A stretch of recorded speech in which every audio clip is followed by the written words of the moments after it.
Now that you've created a sketch of your content, you're ready to move on to the next phase of development, and that is to begin refining your content and preparing it for the LMS.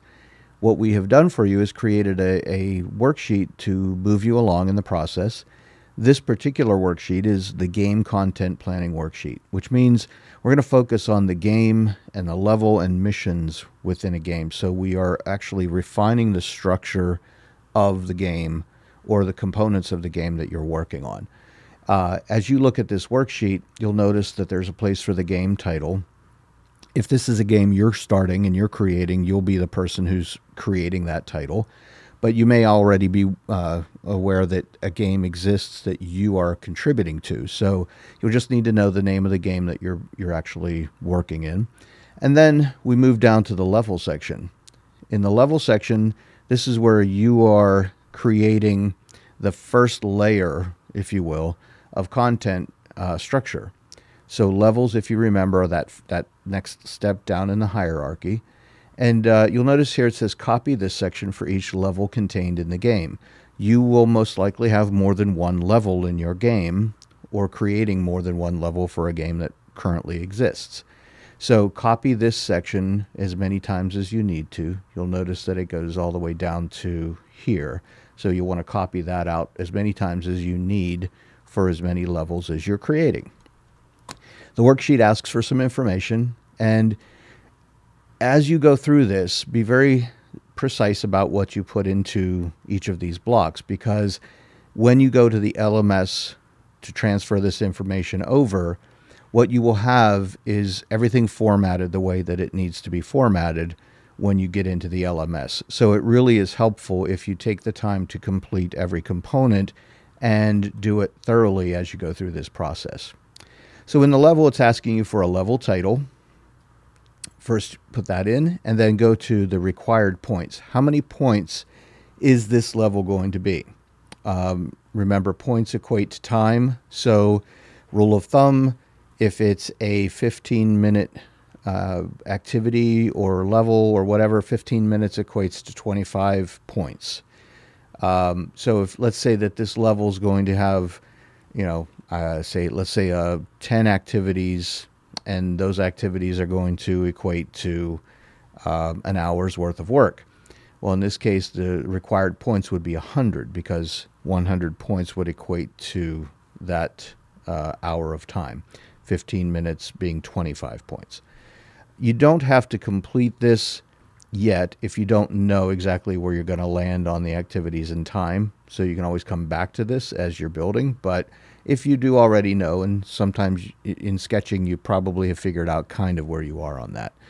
But go ahead and put required points in here, or take the best guess at this stage. Next step is to determine if this is required. You can toggle on or off the required button here. Just say yes or no. But in the LMS, there's a toggle button that you're going to set to yes, on, or off.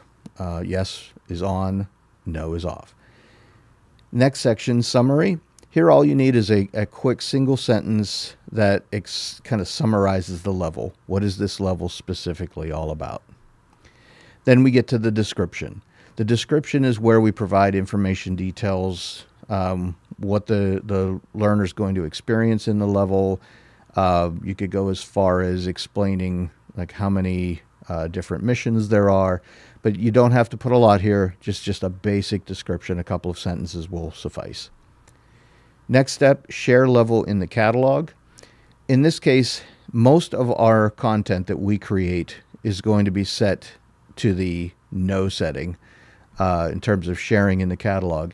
And the catalog we're talking about here is the Ludo catalog, the one that hosts our LMS. If you choose to turn this on, you're essentially sharing your content with the rest of the world. So thus rendering it kind of open source.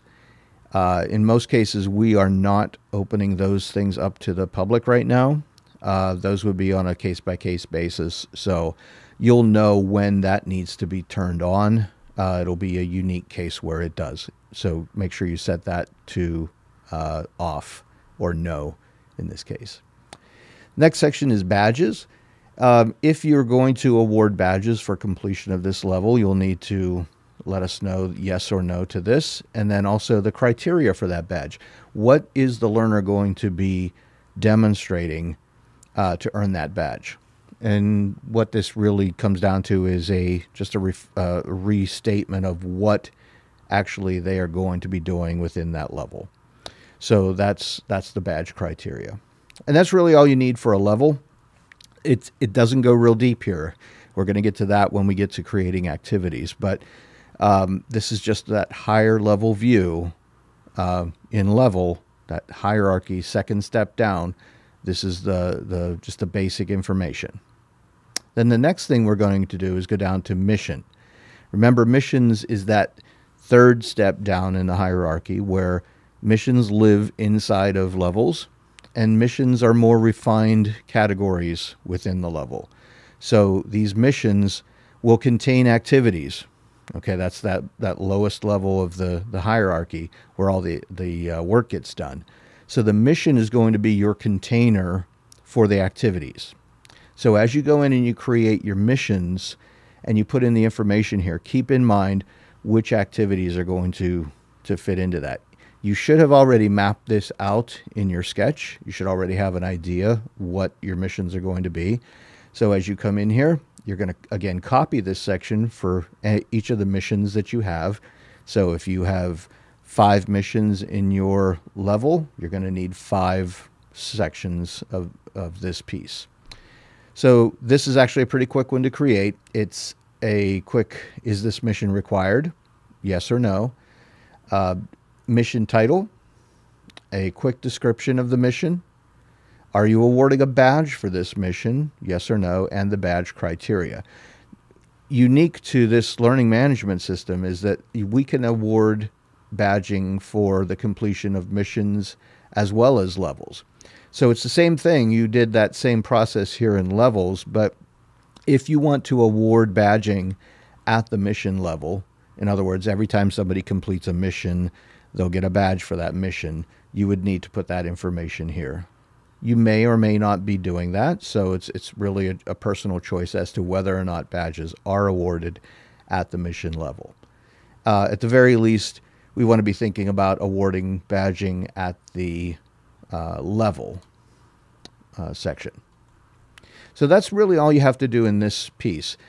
Remember, make as many copies as you need to of each of these sections for the game you're working on.